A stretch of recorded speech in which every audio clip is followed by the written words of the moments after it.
Hello my dear students, welcome to E master ji. तो आप देखो बच्चों, इस क्वेश्चन में क्या है। इस क्वेश्चन में हम फिजिक्स कैसे अप्लाई कर रहे हैं उस चीज को देखिएगा थोड़ा ध्यान से। इसमें लाइट रिफ्लेक्शन ऑफ लाइट की law of reflection of light हमने पढ़ा हुआ है 8th क्लास में। Laws of reflection of light क्या कहता है, इस चीज को जान लो एक बार। क्या कहता है, तो इसके लिए मैं आपको एक अलग फोटो बना के तब समझाऊंगा बच्चे। देखो बच्चों, इस क्वेश्चन में क्या होगा थोड़ा समझना इस बात को कि ये हमारा क्या है, ये एक प्लेन है। दिस इज अ प्लेन, ठीक है। ये मतलब एक मिरर है, मिरर में इधर की तरफ प्लेन है। तो ये हमारा क्या है, ये लाइट ऐसे अगर जाता है ये इंसिडेंट रे कहलाएगा, और यहाँ पे ये रिफ्लेक्ट होगा। दिस इज रिफ्लेक्टेड रे, याद आ रहा होगा आपने 8th क्लास में पढ़ा है, ठीक है। And this is normal which is always perpendicular to plane. ये नॉर्मल लाइन है विच इज ऑलवेज परपेंडिकुलर, और नॉर्मल के साथ जो इंसिडेंट रे एंगल बनाता है उसे एंगल ऑफ इंसिडेंस बोलते हैं। क्या बोलते हैं, तो एंगल ऑफ इंसिडेंस। ये कौन सी रे है हमारी, तो इसको बोलते हैं इंसिडेंट रे, ठीक है। ये हमारी कौन सी रे है, तो this is reflected ray, reflected ray, ठीक है। और रिफ्लेक्टेड रे नॉर्मल के साथ जो लाइन बनाएगी ये क्या है हमारा, इसे बोलते हैं नॉर्मल, ठीक है। This is a plane, okay. तो यहां पे देखो ध्यान से, this is angle of incidence, this is angle of reflection. Angle formed by reflected ray with normal, इसको बोलते हैं एंगल ऑफ रिफ्लेक्शन। तो एंगल ऑफ रिफ्लेक्शन। तो यहां पे क्या बताता हूं मैं कि by law of reflection, by law of reflection क्या होगा कि I is equal to R होता है। मतलब incident angle of incidence is always equal to angle of reflection होता है। ये बात सभी लोगों को क्लियर होनी चाहिए। बात समझ में आ गया, ठीक है। तो ये सारा फिनोमेना जो बताया मैंने ये सबको समझ में आ जाना चाहिए, ठीक है, कि angle of incidence is always equal to angle of reflection, ठीक बात। किसी प्लेन पे अगर इंसिडेंट रे जाए और वहां से रिफ्लेक्ट होके वो रे चली जाए तो angle of incidence is always equal to angle of reflection होता है बाय लॉ ऑफ रिफ्लेक्शन, ठीक बात। ये बात सभी लोगों को समझ में आ गई, ठीक। इसको मैं थोड़ा सा कॉपी करके ना, अब देखो यही चीज मेरा इस क्वेश्चन में अप्लाई होगा। कैसे अप्लाई करेंगे ये देखिएगा ध्यान से। तो यहां पे पहले मैं एक कंस्ट्रक्शन करता हूं आपके सामने। तो एक मैं पहले दो लाइनें बना लूं यहाँ पे, एक मैं बनाऊंगा इस पे। ये मैंने नॉर्मल बनाया किस पे, इस प्लेन पे, ठीक है। और ऐसी तरीके से इस पॉइंट पे भी एक नॉर्मल बनाऊंगा मैं, ये यहाँ बना दिया, ओके। अब समझना इसको,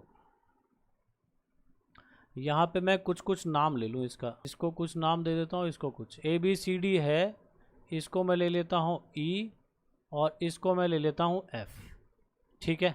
और यहाँ पे ये एंगल्स जो फॉर्म हो रहे हैं, incident angle of incidence, angle of reflection, इनको भी नाम दूंगा, ठीक है। इसको 1 दे देता हूँ, ये 2 होगा, इसको 3 ले लेते हैं और ये 4 हो जाएगा, ठीक है। यूट्यूब पे वीडियो की क्वालिटी को बढ़ा लो बेटा, वीडियो की क्वालिटी को 360 से 480 के बीच में करो। 360 से 480 के बीच में वीडियो क्वालिटी कर लो प्लीज सारे, सब कुछ क्लियर दिखेगा। अब देखो बच्चे, इस क्वेश्चन में क्या है, अब कुछ भी नहीं बचा। अगर आपको ये लॉ समझ में आ गया और ये फिगर में आपने ये अपने नॉर्मल बना लिया तो बस क्वेश्चन खत्म। तो क्या लिखेंगे, since we know normal is always perpendicular, ये परपेंडिकुलर का साइन है, परपेंडिकुलर टू प्लेन, ठीक है। तो इसीलिए क्या होगा, BE is perpendicular to PQ, ठीक है। तनु ठीक हुआ आपका quality, BE is perpendicular to PQ and CF is perpendicular to RS, ठीक है। और ये दोनों अगर परपेंडिकुलर होंगे, क्या सोनिया क्लियर नहीं हो रहा? अगर क्लियर नहीं हो रहा वीडियो क्वालिटी बढ़ाओ जल्दी से। देखो, BE is perpendicular to PQ and CF is perpendicular to RS, देखो, and PQ is parallel to RS, PQ और RS पैरेलल दे रखा है। तो इन तीनों कंडीशन के वजह से क्या हो जाएगा बच्चे, this implies BE is parallel to CF। ध्यान से समझना बच्चों कि ये PQ हमारा RS के पैरेलल है, PQ is parallel to RS and BE and CF are perpendicular to both of them, इसीलिए BE क्या होगा, CF के पैरेलल होगा। ये बात समझ में आ जानी चाहिए सभी लोगों को, ठीक बात। चलो, BE is parallel to CF आ गया, ये चीज पहली हमारी क्लियर हो गई। तो इसको मान लो फर्स्ट इक्वेशन। चलो, और एंड फ्रॉम, अच्छा क्वेश्चन तो पढ़ के बताया ही नहीं मैंने। क्वेश्चन बेटा ये कह रहा है कि एक रे हमारा AB है जो इस मिरर से रिफ्लेक्ट होके BC पे गया और BC से अगेन रिफ्लेक्ट होके CD पे गया। तो हमें ये प्रूफ करना है कि AB is parallel to CD है। क्वेश्चन ये है, ठीक है। क्या कह रहा है, AB इज अ रे, AB is a incident ray which when reflected from PQ goes to C and again reflected from RS to CD। तो हमें प्रूफ करना है AB is parallel to CD, ये हमें प्रूफ करना है। तो मैं यहां पे लिख देता हूं आपको कि टू प्रूव हमें करना क्या है। लेकिन क्वेश्चन बेटा मैंने आपको बताया है, प्रूफ करने वाले क्वेश्चंस में सबसे पहले गिवन, फिर टू प्रूफ और फिर उसके बाद ये प्रूफ को करेंगे, ठीक है। तो आप वैसे ही करेंगे जब आप फेयर नोटबुक में कर रहे हो। तो टू प्रूफ हमें क्या करना है कि AB is parallel to CD। देखते हैं क्वेश्चन को, फिर से देख लेते हैं। देखो, AB is parallel to CD, यही प्रूफ करना है, ठीक है। चलो, अब देखिए ध्यान से बच्चे, तो BE is parallel to CF तो हमने कर दिया, ये बात सभी लोगों को समझ में आ गई। फिगर आपको दिख नहीं रहा होगा, थोड़ा सा मैं इसको ऊपर कर दूं, ठीक है। अब देखिए ध्यान से, and from law of reflection जो हमने अभी इधर पढ़ा, ये भी आप क्वेश्चन में एक्सप्लेन कर दोगे। And from law of reflection of light,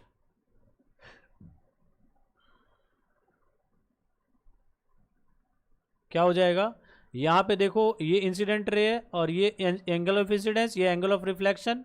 तो क्या होगा बच्चे, angle 1 is equal to angle 2, और इसी तरीके से इस पॉइंट पे क्या होगा, angle 3 is equal to angle 4।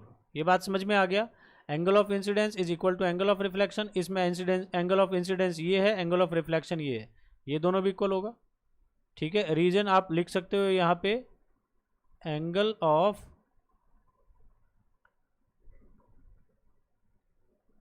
Incidence is equal to angle of reflection, ठीक है बच्चे। तो angle of incidence is equal to angle of reflection आ गया, और इसे हमने मान लिया एक इक्वेशन दूसरा सेकंड, ठीक है। अब देखिएगा बच्चे ध्यान से, since BE is parallel to CF, BE CF के पैरेलल है फ्रॉम फर्स्ट, ठीक है, और BE CF के पैरेलल है, ध्यान से देखना, अब ये फिगर भी तो देखना है यार, यहाँ पे देखो BE CF के पैरेलल है और यहाँ पे 2 और 3 क्या बन रहे हैं, ऑल्टरनेट इंटीरियर एंगल, तो यहाँ पे लिखेंगे and BC is a transversal,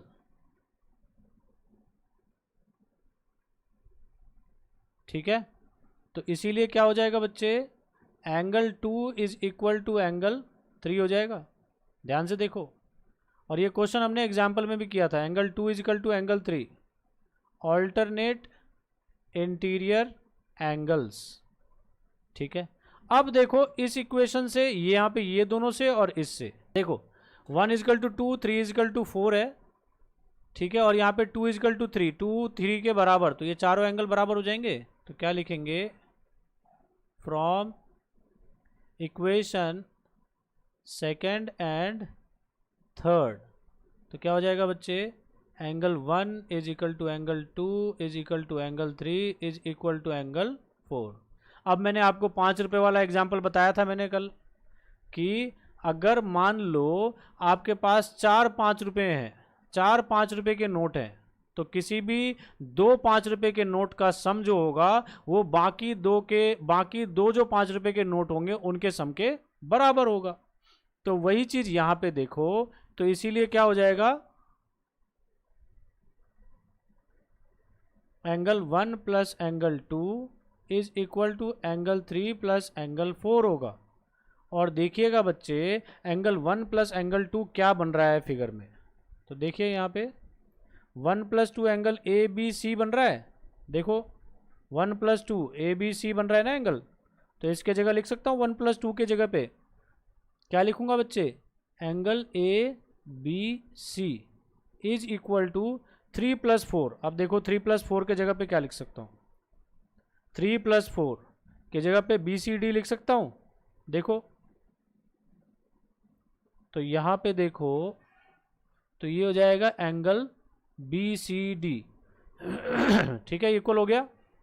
अब देखो ध्यान से, and angle ABC and angle BCD are alternate interior angles for lines, कौन कौन सी 2 लाइंस थी सॉरी,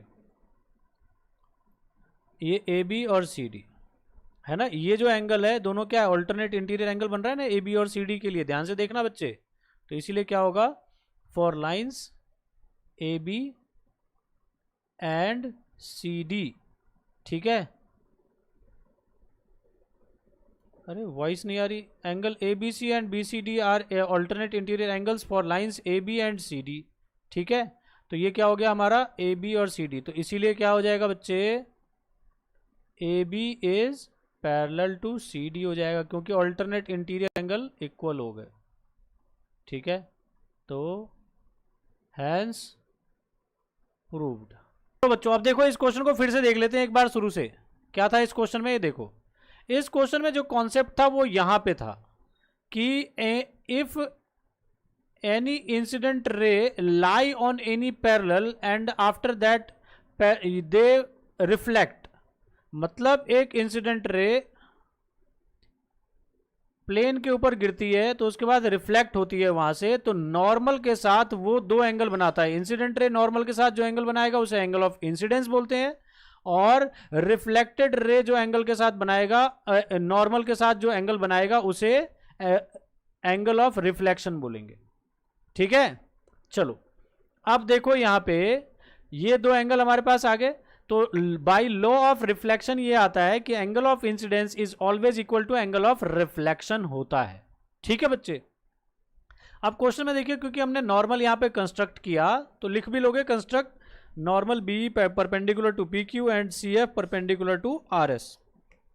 अब क्योंकि PQ हमारा RS के पैरेलल है और ये दोनों परपेंडिकुलर हैं, इसीलिए BE पैरेलल हो जाएगा CF के, ये बात क्लियर हो गई। अब ये बी ई सी एफ के पैरेलल हो गए, ये एक बात हो गई। उसके बाद यहाँ पे लॉ ऑफ रिफ्लेक्शन से by and from law of reflection of light angle 1 is equal to angle 2 and angle 3 is equal to angle 4, ये इस वाले प्रॉपर्टी से angle of incidence is equal to angle of reflection. ठीक बात।